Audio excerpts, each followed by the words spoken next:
नमस्कार। जैसा कि आप सारे जानते हैं, हम लोग जब अपनी भारत की अर्थव्यवस्था को देखते हैं तो आज हमारे भारत को फ्री हुए या आजाद हुए 70 से ज्यादा साल हो चुके हैं। लेकिन आज भी हमारे साथ एक प्रॉब्लम बहुत बड़ी है कि हमारा जो छोटा उद्योग है, जो हमारी स्मॉल स्केल इंडस्ट्रीज हैं, ये बहुत बड़ी नहीं हो पाई है। अगर आप 1947 से लेकर आज तक के एग्जाम्पल्स देखें तो शायद आपको कोई एक दो एग्जाम्पल्स को छोड़ के रिलेटिवली आपके पास कोई बहुत बड़ी लिस्ट नहीं है जहां पे आप ये प्रूव कर सके कि स्मॉल स्केल इंडस्ट्री आज हमारे इंडिया का बहुत बड़ा ब्रांड है।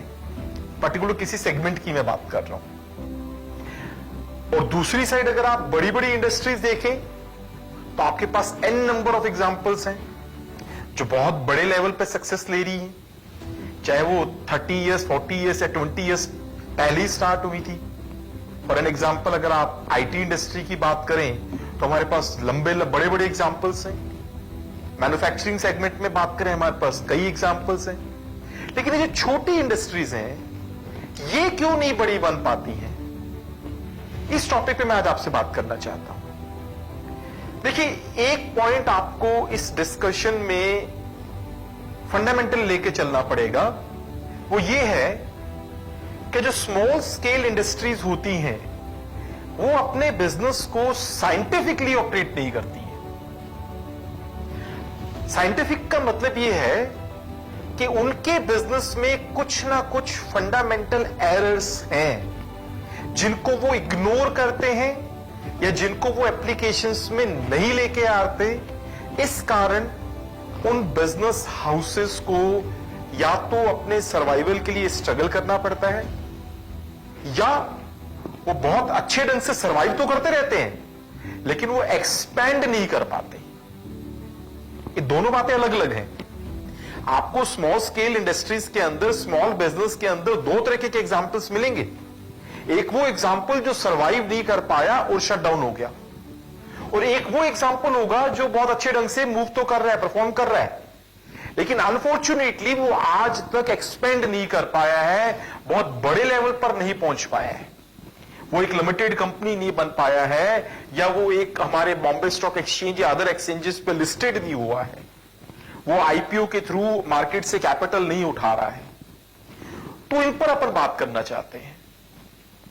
मेरे पास मेनली 3 ग्राउंड हैं जो मुझे ऐसा लगता है कि छोटे बिजनेस उन तीनों ग्राउंड पे कुछ ना कुछ टेक्निकल मिस्टेक्स करते हैं।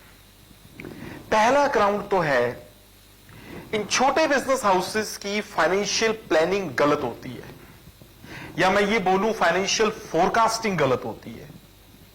फाइनेंशियल फोरकास्टिंग का मतलब ये है कि एस्टिमेशन ऑफ फंड्स और सोर्सेज ऑफ फंड्स, इन दोनों के बीच में कहीं ना कहीं तालमेल नहीं होता है।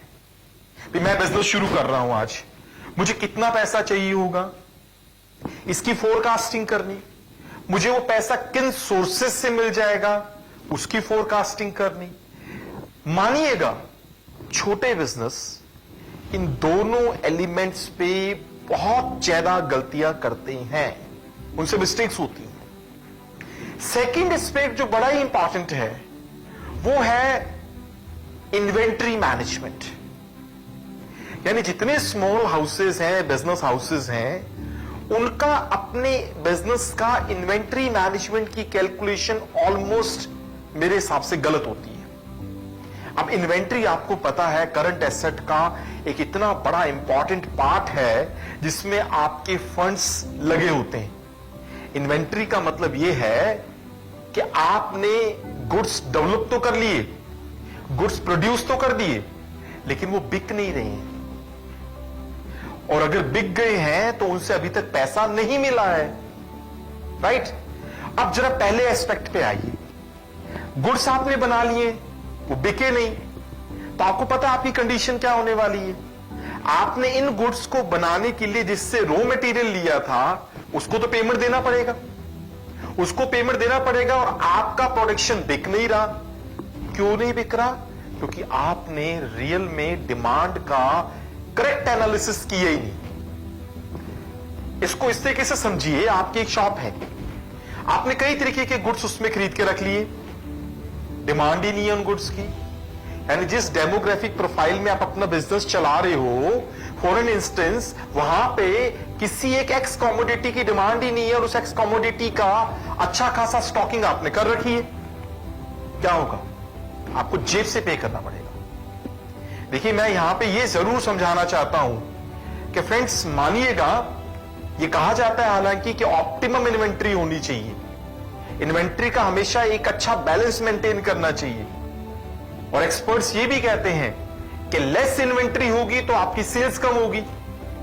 आपकी शॉप पे गुड्स नहीं है, कोई कस्टमर मांगने आया तो आप क्या कहोगे? सॉरी मेरे पास नहीं है। तो यानी आपकी सेल्स का आपको लॉस हो गया।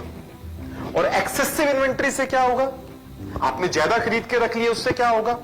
कस्टमर आ ही नहीं रहा है, आपके पास वो पड़ा है, और अल्टीमेटली जिससे आपने उसको खरीदा था उसको पे करना पड़ेगा। यानी एक्सेसिव इन्वेंट्री से आपका कैश के अंदर या लिक्विडिटी के अंदर शॉर्टेज होती है, और इनएडिक्वेट इन्वेंट्री से आपकी सेल्स के अंदर लॉस होता है। तो कंपैरेटिवली दोनों में से फेवरेबल क्या है? आपकी जेब से कैश जाए या आपको सेल्स ना हो? और मान लीजिए अनिश्चितता का दौर आ जाए, जैसे अभी कोविड चल रहा है, पता ही नहीं है कब खत्म होगा, तो अनिश्चितता के दौर में रादर के आपका सेल्स कम हो, मुझे ऐसा लगता है कंपैरेटिवली बेटर कंडीशन ये है कि आप लेस इन्वेंट्री के साथ गेम खेलिए रादर देन ओवर इन्वेंट्री। क्योंकि ओवर इन्वेंट्री करोगे तो आपको क्रेडिटर को तो पेमेंट करना पड़ेगा ना। तो जितने स्मॉल हाउसेज हैं ये इन्वेंट्री की गलत कैलकुलेशन करते हैं। मैं तो आपको कई ऐसे सेक्टर्स के एग्जांपल्स गिना सकता हूं जिनकी डिमांड सीजनल होती है लेकिन वो पूरा साल प्रोडक्शन करते हैं। क्या फायदा उसका? जब उनसे बात करो कि आप पूरा साल प्रोडक्शन क्यों कर रहे हो, तो क्या कहते हैं कि साहब हमें लेबर शॉर्टेज हो जाती है। यानी आप किसी एक फैक्टर के पीछे आप अपने पूरे सिस्टम को फाइनेंशियली आप उसको हिला देते हैं। थर्ड एस्पेक्ट क्या है? वर्किंग कैपिटल का लॉस होता है। वर्किंग कैपिटल यानी कार्यशील पूंजी, यानी बिजनेस को ऑपरेट करने के लिए जो हमें कैपिटल चाहिए होती है, छोटे बिजनेस हाउसेस में वो डे टू डे की प्रॉब्लम है। अभी आप कोविड में भी देख रहे हैं, 2 महीने के लॉकडाउन के कारण कई लोगों को अगर सेल्स नहीं हुआ तो वो अपने बिजनेस को ऑपरेट नहीं कर पा रहे हैं। वो ये कह रहे हैं हमारे पास कैपिटल नहीं है अपने बिजनेस को ऑपरेट करने के लिए। आप जानते हैं एक्चुअली वर्किंग कैपिटल का लॉस या वर्किंग कैपिटल की प्रॉब्लम क्यों आती है छोटे बिजनेस में?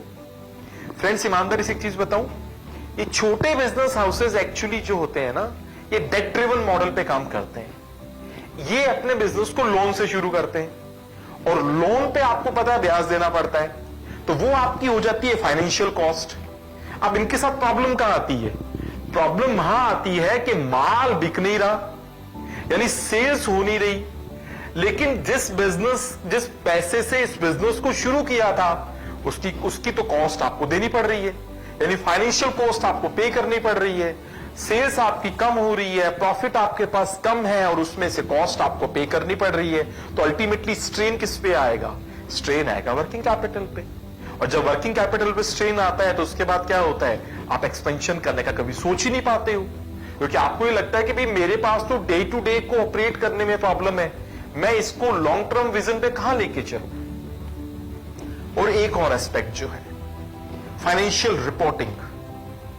छोटे बिजनेस हाउसेस जो है ना, ऑलमोस्ट वो इंडियन अकाउंटिंग स्टैंडर्ड्स जो बताए गए हैं उनको उतना इन डेप्थ फॉलो नहीं करते हैं फाइनेंशियल अकाउंटिंग के अंदर प्रैक्टिसेस में, रिपोर्टिंग के पॉइंट ऑफ व्यू से जितना करना चाहिए। इस कारण उनके बिजनेस के अंदर आपको उनके फाइनेंशियल रिजल्ट्स में एक ट्रांसपेरेंसी नहीं दिखती है, और जब ट्रांसपेरेंसी नहीं होगी तो अगर आपको फ्यूचर में कोई जजमेंट लेना है तो आप कहीं ना कहीं बायस्ड हो जाओगे। तो ये कुछ चीजें हैं जो मेरे हिसाब से मेरी एक रिसर्च की फाइंडिंग है। कुछ इंडस्ट्रीज को मैंने एक सैंपल लेके स्टडी किया था, उन सैंपल में से ये कुछ पॉइंट्स थे जो मैंने निकाले, जो मुझे ऐसा लगता है कि इस वीडियो के जो भी व्यूअर्स होंगे अगर वो इसको ढंग से समझने की कोशिश करें तो शायद उनके लिए बेनिफिट हो सकता है। Thank you.